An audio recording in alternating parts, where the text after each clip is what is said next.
Allez, on va continuer cette série de petites interviews.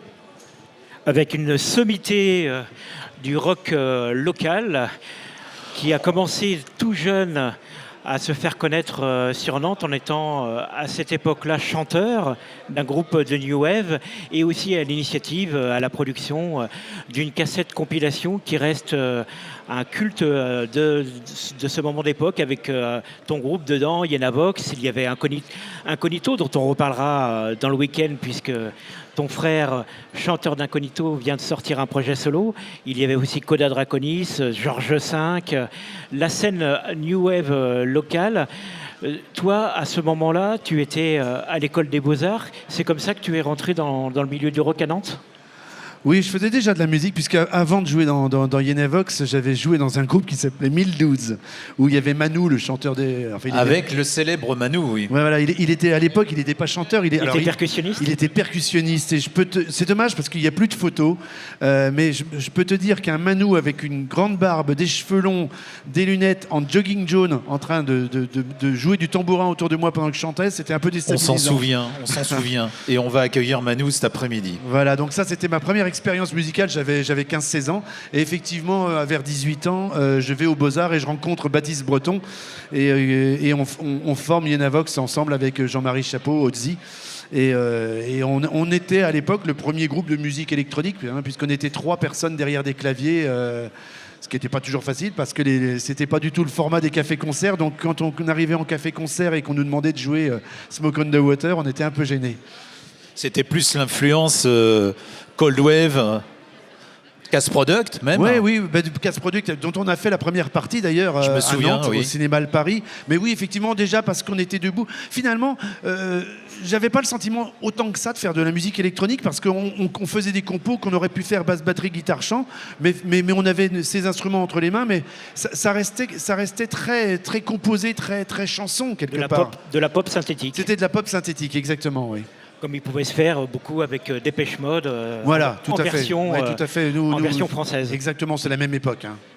Alors après, sur la scène rock locale, on a beaucoup parlé de toi autour d'une célèbre encyclopédie du rock nantais, un grand monument du rock nantais qui reprenait en fait tous les débuts du rock avec plein de groupes complètement obscurs. Comment est venue l'idée de se consacrer à cette aventure quand même très longue et rigoureuse et compliquée, de reprendre un peu tout ce qui s'est passé dans le rock à Nantes depuis le début?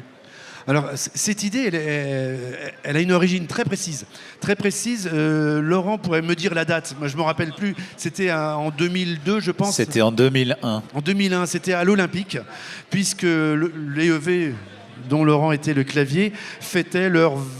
On fêtait les 20 ans à l'Olympique et on avait fait 2 soirées mémorables où on avait invité plein de gens avec des groupes nantais qui n'avaient pas joué depuis très très longtemps, qui se reformaient, dont les Elmer, ils avaient déjà arrêté et donc Laurent était dans la salle. J'étais dans la salle comme parmi les invités et dans la salle j'ai retrouvé plein de gens de la scène nantaise des 20 dernières années, puisqu'on était 20 ans après le moment où j'avais fait de la musique, et puis de retrouver tous ces gens-là qui avaient un peu disparu pour certains, alors qui avaient disparu dans la musique ou pas dans la musique. Certains étaient devenus producteurs chez Universal, d'autres avaient monté une usine de stylos en Espagne, d'autres avaient une entreprise qui retraitait les déchets à Montpellier, d'autres étaient rodistes pour tel musicien, d'autres étaient toujours bien sûr dans la musique. Et je me dis, c'est une histoire extraordinaire, et aujourd'hui, il n'y a pas de trace de tout ça. Et puis en plus, naïvement, et je pense que c'est ce qui a déclenché ce livre. Naïvement, je pensais, comme beaucoup, que la musique... Moi, j'étais jeune à l'époque, et je pensais naïvement que la musique avait commencé le jour où j'avais commencé à en faire, et qu'avant nous, il n'y avait rien, et qu'après nous, il y avait... Enfin, pas après nous, mais que je pensais qu'avant nous, il y avait... Et puis en creusant, eh bien, je me suis aperçu qu'il y avait eu plein de choses. Et je me suis dit, on fait une grosse erreur, c'est de dire qu'au fur et à mesure que les générations musicales arrivent, on oublie, on enterre ce qui s'est passé avant en pensant qu'on est les plus beaux, les plus forts et que notre rouleau compresseur, eh bien, en fait, il a tout érasé ce qu'il y avait eu avant. Et c'était génial. Donc j'ai eu l'idée de se faire cette encyclopédie, ce bouquin. Je ne pensais pas qu'il serait si gros et qu'il serait aussi pointu au départ quand je l'ai commencé. Je pense que je ne l'aurais pas fait sinon. Et en fait, au fur et à mesure que j'allais voir des musiciens nantais et que je découvrais ceux qui avaient été les musiciens des années 70, mais aussi des années 60, eh bien, c'était extraordinaire parce que j'arrivais chez quelqu'un des années 70 et qui me disait... tu sais, petit, hein, nous, quand on a commencé, on avait des mecs qui avaient fait un petit peu de reprises, mais nous, on est arrivé, on a tout inventé, quoi. Et puis, juste la semaine d'avant, il y en a un des années 60 qui m'avait dit, tu sais, nous, on est arrivé, il n'y avait rien, on a tout inventé, après nous, il n'y avait plus rien. Et ça se reproduisait comme ça à l'infini. Et je me suis dit, il faut le dire, c'est-à-dire, il faut que les plus jeunes comprennent qu'il y a eu des choses bien avant eux, mais il faut aussi que les plus anciens comprennent qu'il y a toujours beaucoup de choses. Que la richesse, elle est la même, c'est juste qu'à un moment dans la vie d'un musicien, il y a un intérêt qui est un peu moindre et puis on s'en écarte. Voilà, c'est comme ça que c'est né. 60 ans d'histoire du rock nantais, c'est un pavé qui est énorme. Ça a été, voilà, enfin, tu l'as plus en vente. Non. Il n'a plus été réédité. Tu l'as vendu à combien d'exemplaires ? 7500 exemplaires. Énorme pour Nantes. Alors il paraît qu'il se vend très cher sur le net. Oui, c'est-à-dire qu'on m'a appelé il n'y a pas très longtemps pour me demander si j'en avais encore un exemplaire, mais j'en ai plus un seul à part le mien. Et en fait, la personne me dit, bah oui, parce que ça m'embête, parce qu'il est sur eBay, mais il est à 420 €. Donc j'ai dit, si j'en avais eu un, je ne vous l'aurais pas vendu ce prix-là déjà. Mais oui, c'est un collector. Alors aujourd'hui, il existe d'ailleurs à ce stand une version qui est liée à cette encyclopédie, un livre que tu avais édité lorsque cette encyclopédie est devenue une exposition au château des Ducs de Bretagne. Est-ce que tu peux parler de cette histoire de rentrer au château des Ducs, faire rentrer le rock nantais dans une exposition? Ouais, alors ça, c'est un moment extraordinaire. C'est-à-dire qu'un jour, j'ai le directeur du château de Nantes, du château des Ducs de Bretagne, qui m'appelle et qui me dit, j'aimerais bien qu'on se rencontre. Alors, je ne savais pas pourquoi et j'y vais, mais j'avais aucune idée du pourquoi. Et puis, il me dit, voilà, Laurent, tu as fait un livre qui est aujourd'hui un référence pour la scène nantaise. Il y a une histoire, il y a une grande histoire. J'aimerais faire une exposition sur ce livre, sur la scène nantaise. Alors moi je lui dis, mais on est au château là. Pour moi le château c'était quelque chose où on montrait des vieux tableaux, où on montrait la coiffe de Anne de Bretagne, mais pas le rock. C'était un peu poussiéreux à l'époque, il y a quelques années, oui. C'est l'idée que je m'en faisais, et puis c'est un peu comme ça que c'était. C'était l'endroit où j'allais avec l'école quand j'étais gamin. Exactement. Mais j'y allais plus après.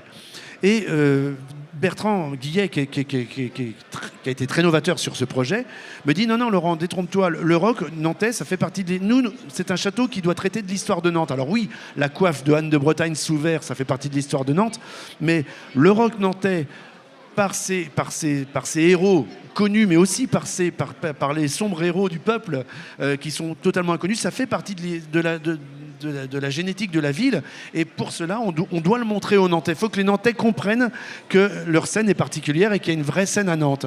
Et donc c'est comme ça que je me suis retrouvé avec cette expo, et je me rappelle Bertrand qui me dit, écoute Laurent, je dis oui, mais est-ce que ça va faire venir du monde au château? Il me dit, écoute Laurent, si on fait 50 000 visiteurs, ça sera parfait.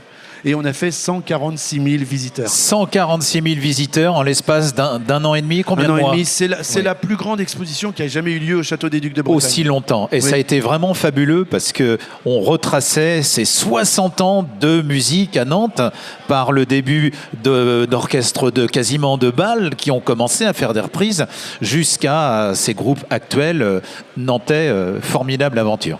Alors autour de cette exposition est sorti un livre, et donc le livre on le retrouve ici là sur le stand, donc tu pourras le dédicacer tout à l'heure. Juste un petit mot, c'était effectivement c'est le grand frère de la fabuleuse histoire du rock nantais. Alors celui-là il existe toujours puisqu'il est toujours disponible. Celui-là il est très classieux. Il est très classieux, il est tout en couleur et puis il suit l'histoire que j'ai réécrite à travers l'exposition. Ouais. Alors ensuite, tu as aussi sorti, pour continuer dans cette scène d'histoire nantaise, tu as aussi sorti un livre qui reprend tes meilleurs disques nantais, qui permettait aussi de mettre en valeur l'histoire des pochettes. Et toi, les pochettes de disques, tu connais aussi cette histoire-là parce que tu as aussi travaillé sur des pochettes de disques. Oui, tu disais tout à l'heure que j'étais aux Beaux-Arts de Nantes en 84, je crois. Et à l'époque, j'avais monté une petite association avec quelqu'un que vous connaissez, vous tous les deux, qui s'appelait Jean-Michel Mailleux. Et j'avais créé une petite association et je faisais des pochettes de disques pour les groupes. J'ai fait des pochettes de disques pour les Dolly, pour les Monkey Art. Pour EV. Alors aussi. Justement, on regardait, il y a une pochette qui est là et on se remémorait tout à l'heure la pochette créée par Laurent. Voilà, tout à fait. Sachant que nous recevrons un membre d'EV, Goltaz, demain, voilà. Et qui viendra viendra même chanter en fin d'après-midi. Voilà, donc effectivement. Et puis j'avais fait ce bouquin, j'avais fait mon Philippe Manœuvre sur le coup, puisque j'avais fait un bouquin des 100 disques qui me paraissaient importants dans l'histoire de la scène nantaise, parce qu'il laissait une trace importante et il marquait une époque, y compris par leur graphisme qui est très fort. Alors, on peut aller plus loin puisque on rebondit sur ce bouquin sur le rock nantais, mais tu as été aussi consulté par un certain Franck Darcel.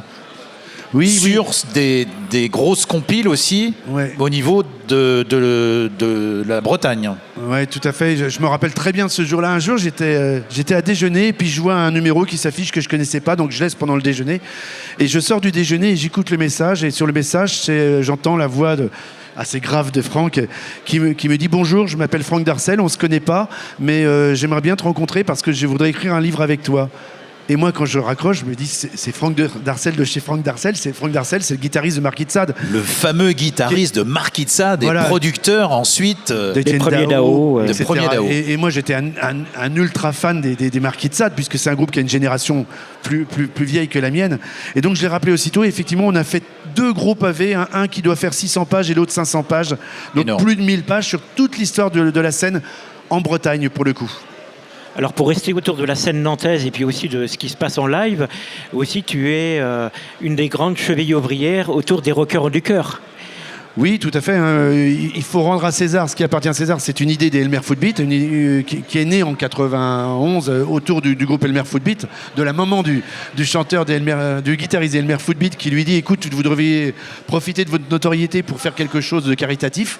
Les rockers ont du cœur étaient nés et depuis 2003... Ça avait arrêté pendant un moment. Voilà, tout à fait, ça s'est arrêté. Et Manu m'a appelé un jour en me disant « Écoute, Lolo, les rockers ont du cœur, on avait lancé ça s'est arrêté. » Donc on était en 2003. Il me dit ça serait bien qu'on reprenne ça tous les deux. Et on a repris ça tous les deux en 2003, donc il y a 20 ans maintenant. Alors reprenons donc l'essentiel. L'idée au départ de ce concert, cette soirée spéciale, c'est au lieu de payer une place de concert, on vient avec un jouet neuf pour qu'ensuite il soit redistribué aux enfants défavorisés. Ça se passe à Stérolux, ça s'est passé avant à l'Olympique et avant à l'Escale. Effectivement, le principe n'a jamais changé. C'est un jouet neuf d'une valeur minimale de 10 €.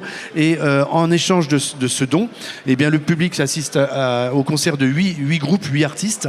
Et je le dis et je le redis, tous les gens qui sont sur place sont bénévoles, c'est-à-dire tout le monde est bénévole et les artistes jouent gracieusement.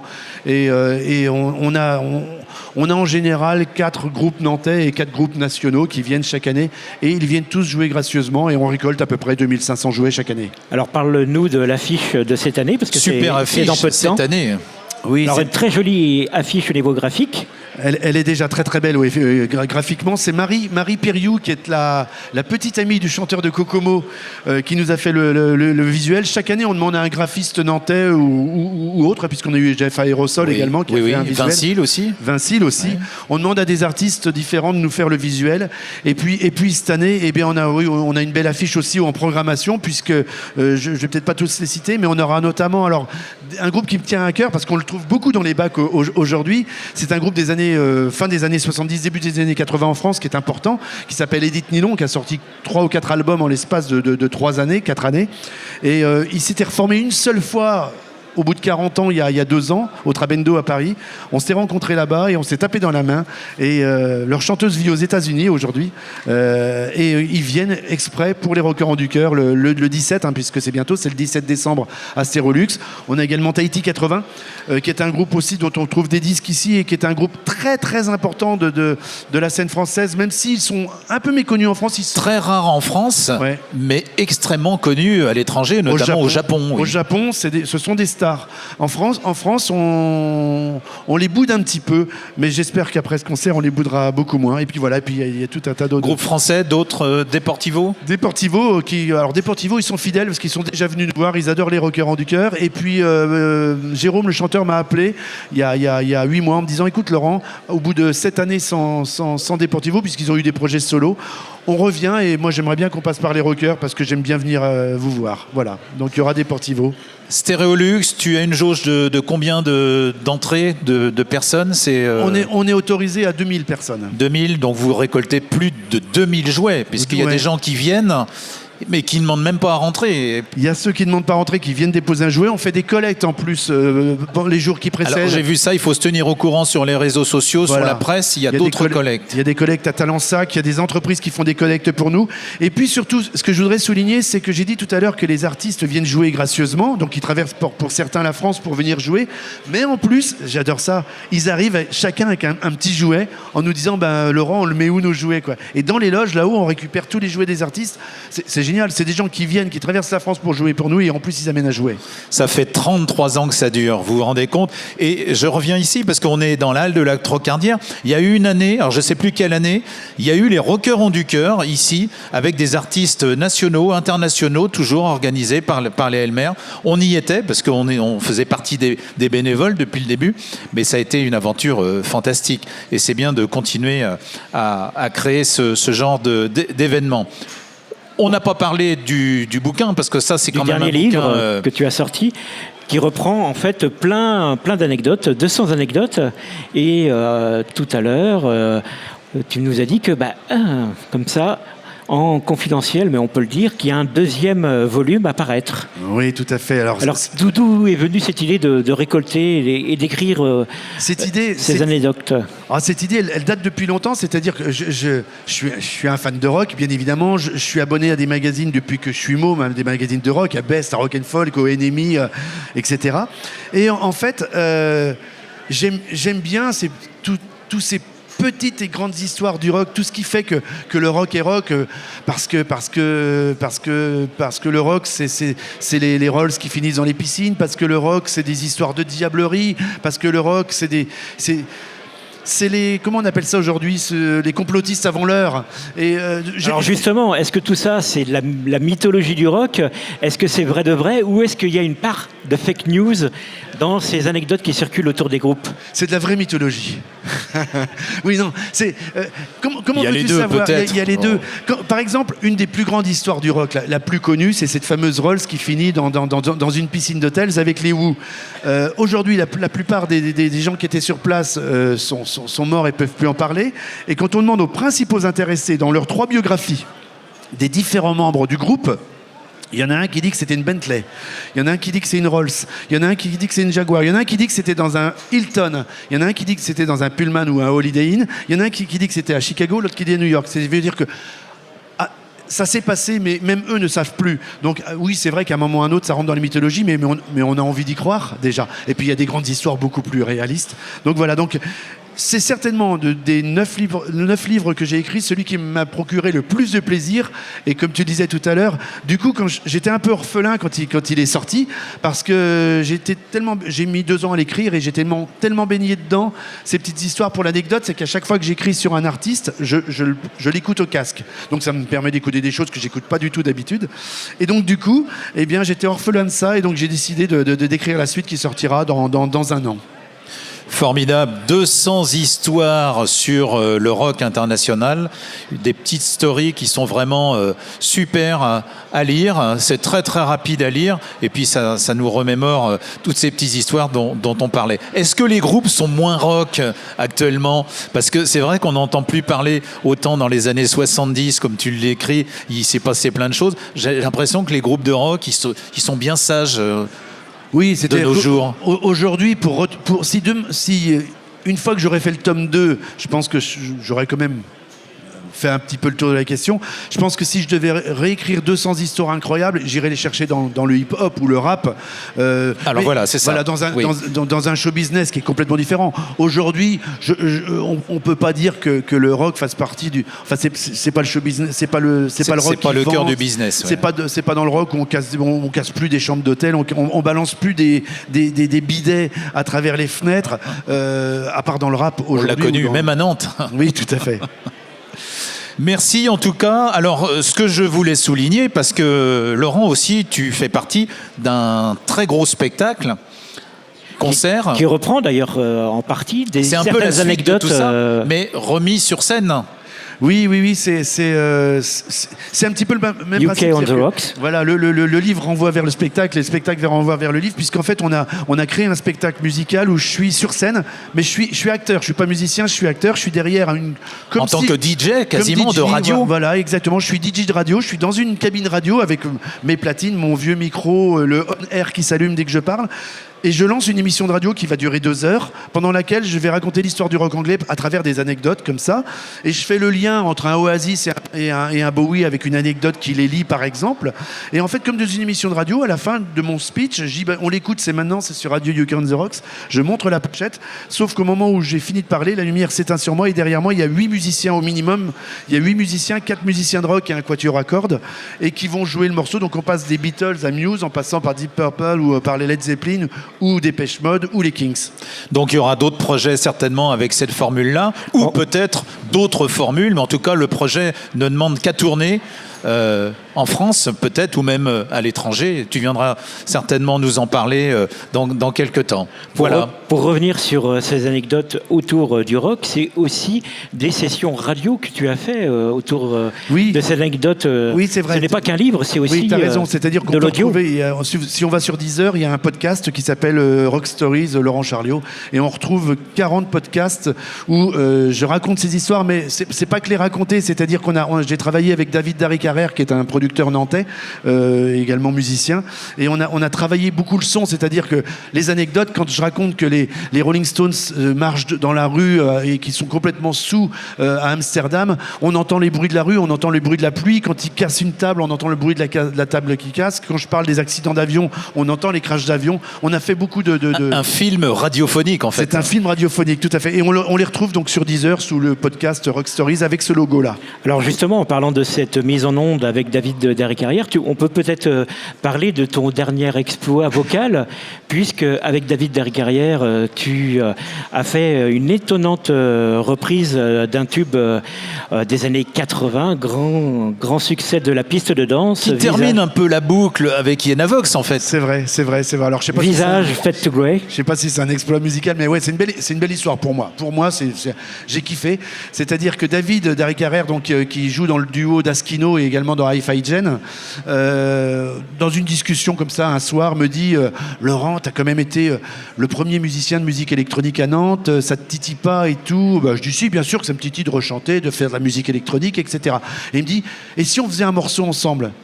Je dis ouais, si. J'étais un peu comme un gamin parce qu'ils ont moins de 40 ans et moi j'en ai 57. Et il me dit, écoute, tu sais pas ce qu'on va faire? Tu choisis un morceau des années 80, emblématique, et puis on le remet à la sauce très électro, et puis tu chantes. Donc j'ai cherché d'abord dans mes influences les plus profondes, mais c'était un peu trop dark, c'était pas très dansant, etc. Puis je me suis dit, et je suis tombé à un moment sur un morceau que tout le monde connaît, qui s'appelle Fade to Grey de Visage. Et je dis pas que c'était mon disque préféré de l'époque, mais je trouve que c'est tellement emblématique, et surtout j'aimais beaucoup ce mouvement nouveau romantique à Londres au début des années 80 avec Steve Strange et tous les membres d'Ultravox autour. Je me dis, c'est ça qu'il faut qu'on reprenne. Et donc on a fait une reprise et une vidéo et qu'on peut trouver donc sur les réseaux sociaux. Qui tourne en streaming aussi sur YouTube et compagnie. C'est un one-shot ou il y aura... Non, c'est un one-shot. C'est un one-shot parce qu'après, ça sera moins drôle pour tout le monde, pour le public d'abord. Mais c'est un one-shot, mais j'ai kiffé énormément. Se faire plaisir avant tout. Nous allons terminer donc cette petite interview avec toi, Laurent. On rappelle les Rockerons du Cœur le 17 décembre à Stéréolux. Une entrée, c'est un jouet neuf. Exactement. Pour pouvoir rentrer. Donc on va te retrouver sur la table de dédicace. Avec le livre d'anecdotes et puis le livre autour, pas mal de choses autour de l'exposition Rock Nantais. Voilà, on reste ensemble une partie de la journée parce que tu vas venir avec nous en renfort sur quelques petites interviews d'artistes que l'on va accueillir dans les heures qui arrivent. Alors on rappelle que malheureusement était prévu Philippe Manœuvre, mais en raison des grèves SNCF, il devait arriver ce matin, il n'est pas là. Et puis nous avons un autre Parisien, Pierre Mikhailov, qui devait venir là aussi aujourd'hui et également nous aider en interview. Tous les deux ne peuvent pas être là, on s'en excuse, mais c'est lié aux grèves SNCF de dernière minute. Voilà. Alors on retrouve Laurent. Merci à toi. Et bravo. Puis à tout à l'heure. Bon appétit, profitez bien. Le bar est ouvert. Le bar est ouvert, il y a des bons sandwichs, des pâtisseries. On se retrouve tout à l'heure avec d'autres intervenants. Merci.